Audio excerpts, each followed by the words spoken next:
Welcome to Globe Trotting Guide. Today let us step into the world of Menorca Island and allow its ambience to penetrate our conscience. If you're planning a trip to Cala Macarella in Menorca, you're in for a treat. This stunning cove, located on the southern coast of the island, is known for its crystal clear waters, soft white sand, and picturesque surroundings. To make the most of your visit, it's best to plan your travels between May and September, when the weather is warm and sunny, and the water is perfect for swimming. Just be aware that this is peak tourist season, so the beaches and accommodations may be crowded. To reach Cala Macarella, you can fly into Mayan Airport, which is about a 30-minute drive away. From there, you can rent a car or take a taxi to the Cove. Alternatively, there are public buses and shuttle services that operate during the tourist season.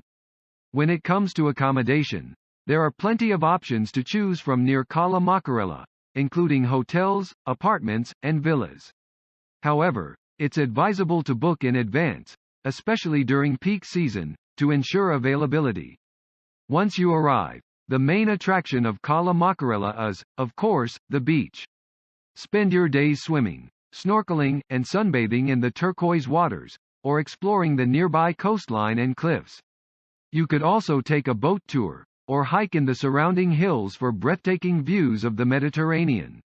As for food and drink, there are several beachside restaurants and cafes where you can enjoy traditional Spanish cuisine and refreshing drinks.